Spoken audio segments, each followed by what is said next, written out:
नमस्ते दोस्तों। आज मेरे भाई मेरे घर सोने आए थे, लेकिन उनके आने की वजह से मैं उन सब कामों को नहीं कर पा रही थी जो मैं आमतौर पर रात के अंधेरे में करती हूँ। इन कामों में मुझे बहुत शांति मिलती है, लेकिन क्या मैंने कभी सोचा था कि आज रात कुछ ऐसा होगा कि मैं पसीने में भीग जाऊंगी। उन्होंने मुझे बस 2 उंगलियों से पागल कर दिया और अब मैं वो सब आपको बताने जा रही हूँ। मेरा नाम यामिनी है, मेरी उम्र 24 साल है। मैं अभी तक अविवाहित हूँ। मैंने कभी शादी नहीं की और मैं सोच रही थी कि शायद मैं कभी शादी नहीं करूंगी। एक बार प्यार में धोखा खाया था और तब से मैंने प्यार करना छोड़ दिया, क्योंकि मैंने तय किया कि मैं कभी किसी लड़के की जाल में न फंसूं। यही कारण है कि मैं शादी नहीं की। मैं एक होटल में काम करती हूँ, एक भारतीय लड़की, सुंदर, शिक्षित और स्मार्ट। मेरे शरीर और मन पर आधुनिकता का प्रभाव पड़ा, लेकिन पिछली रात मेरे भाई के साथ जो कुछ हुआ उसके बाद सब कुछ बदल गया। अब मेरे विचार भी बदल गए। अब मुझे लगने लगा अगर कोई अच्छा लड़का मिले तो शादी कर लेनी चाहिए।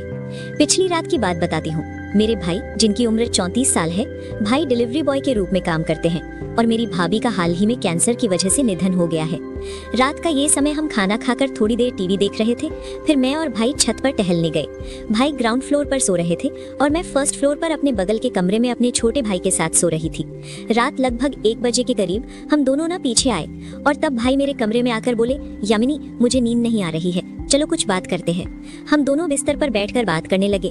कभी कभी भाई अपने मोबाइल पर गेम खेलने लगते और मैं अपने मोबाइल पर लोगों की स्टेटस देखने लगती। तभी तेज बारिश शुरू हो गई और हल्की ठंडी हवा भी चलने लगी, जो हम दोनों को बहुत पसंद है। मुंबई की ठंडी हवा तो ऐसे भी बहुत अच्छी होती है। कुछ देर बाद भाई सोने लगे। मैंने कहा, भाई आप अपने कमरे में जाओ, आपको नींद आ रही है। भाई ठीक होकर बोले, यामिनी, मुझे परेशान मत करो। ये कहकर उन्होंने आंखें बंद कर दी और 2 मिनट में ही गहरी नींद में चले गए। मैं बाथरूम में जाकर अपने कपड़े बदल लिए, क्योंकि तंग कपड़ों में मुझे नींद नहीं आती। फिर मैं बिस्तर पर बैठकर मोबाइल में कहानी पढ़ने लगी। इन दिनों मैं बहुत अच्छी कहानियां पढ़ पा रही हूँ। मेरे भाई सो गए थे और मैं उन कामों को नहीं कर पा रही थी जो मैं आमतौर पर रात के अंधेरे घड़ी में अकेले सोते समय करती हूँ। लेकिन भाई की वजह से आज मैं ज्यादा कुछ नहीं कर पा रही थी, इसलिए मैंने मोबाइल रखकर सोने की कोशिश की। लेकिन कहानी का ख्याल मेरे सिर में घूम रहा था और नींद मुझसे दूर हो रही थी। रात गहरी होती जा रही थी और मेरे मन में अजीब बेचैनी होने लगी। नींद तो थी कि नहीं, और सिर में वो कहानी चल रही थी जो मैं सोने से पहले पढ़ चुकी थी। उस कहानी ने मेरे अंदर उथल पुथल मचा दी थी और मैं खुद को शांत नहीं कर पा रही थी।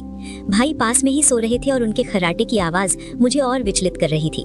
अगर वो नहीं होते तो शायद मैं खुद को उस कहानी का हिस्सा बना लेती और वो सब काम करती जो मुझे रात के अंधेरे घड़ी में अकेले पसंद है। लेकिन रात का ये अनुभव थोड़ा अलग था।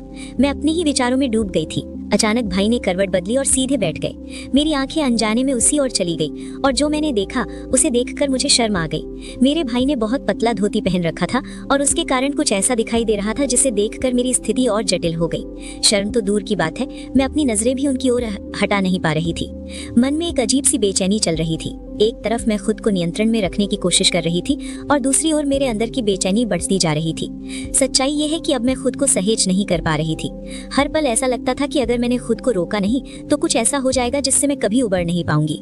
यामिनी, ये क्या हो रहा है तुझे? मैंने खुद से सवाल किया, लेकिन जवाब की जगह और सवाल उठने लगे। अगर कुछ गलत हो गया तो भाई मेरे बारे में क्या सोचेंगे? उनकी नजरों में मैं कैसी देखूंगी? ये ख्याल मेरे मन को और बेचैन कर रहा था। मैं अपने भाई को, उनके दुख को, उनकी मासूमियत को जानती थी। वो मेरे लिए हमेशा से एक रक्षक, एक सहारा रहे थे। ये सब मेरे मन में की ओट रहा था, लेकिन दूसरी तरफ मेरे भीतर एक गहरी दबी हुई इच्छा थी जो मुझे बार बार उसी दिशा में खींच रही थी। जैसे कोई आवाज मेरे कानों में फुसफुसा रही हो, यामिनी, इसे होने दे, बस एक बार अपने मन को आजाद कर दे। ये इच्छा इतनी तीव्र थी कि मैं अपने ही विचारों से डरने लगी थी। मेरे भीतर का द्वंद्व अब अपने चरम पर था। एक तरफ नैतिकता, मेरे संस्कार और मेरे परिवार के प्रति मेरी जिम्मेदारी थी। दूसरी तरफ वो आग थी जो मेरे मन को जलाए जा रही थी। मुझे अचानक वो पुराना किस्सा याद आया, वही किस्सा जिसने मुझे प्यार से, रिश्तों से और अपने दिल से दूर कर दिया था। उस धोखे ने मुझे इतना तोड़ दिया था कि मैंने अपने आप को एक कवच में बंद कर लिया था। लेकिन आज, उस रात, वो कवच टूट रहा था। मेरे मन की इच्छाएं जो मैंने इतने सालों तक दबाकर रखी थी, अब बाहर निकलने को बेताब थी और यही इच्छाएं मुक्त मुझे उस दिशा में ले जा रही थी जिसे मैं गलत जानती थी, फिर भी रोक नहीं पा रही थी। मैंने एक गहरी सांस ली और अपनी नजरें भाई से हटाने की कोशिश की। मैंने खिड़की की ओर देखा जहां बारिश अब पूरी तरह थम चुकी थी। ठंडी हवा अब भी कमरे में आ रही थी, लेकिन वो मेरे मन के आग को शांत करने में नाकाम थी। मैंने अपने आप को समझाया, यामिनी, रुक जा, ये सिर्फ एक पल की कमजोरी है, ऐसे बीतने दे। लेकिन मेरे मन का दूसरा हिस्सा चीख रहा था, क्यों रुकना? क्यों हर बार अपने दिल को मारना? क्या तूने इतने सालों में अपने लिए कुछ नहीं चाहा? मैं बिस्तर पर बैठी रही, अपने घुटनों को सीने से लगाए और अपने मन से जूझती रही। भाई की गहरी नींद और उनके खर्राटों की आवाज अब मुझे और भी बेचैन कर रही थी। मैं जानती थी कि वो कुछ नहीं जानते, कि वो इस सब से अनजान है, लेकिन मेरे मन का ये द्वंद या उथल पुथल ये सब मेरे अंदर ही था। अचानक मुझे लगा कि मुझे इस कमरे से बाहर निकलना होगा। मैं धीरे से उठी ताकि भाई की नींद न टूटे और खिड़की के पास खड़ी हो गई। मैंने अपनी आंखें बंद की और ठंडी हवा को अपने चेहरे पर महसूस करने की कोशिश की।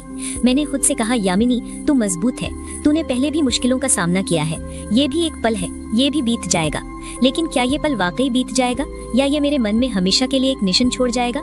मैं नहीं जानती थी, लेकिन उस रात मैंने एक बात सीखी कि मेरे भीतर की इच्छाएं, मेरे डर और मेरी कमजोरियां मुझे इंसान बनाती हैं, और शायद इन सब से जूझना ही मेरी असली ताकत है।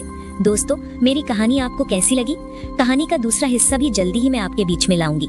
हमें कमेंट करके जरूर बताएं और साथ ही इस वीडियो को एक लाइक करें, चैनल को एक सब्सक्राइब करें और नोटिफिकेशन बेल को भी जरूर दबाएं ताकि अगली अपडेट सबसे पहले आपको मिले।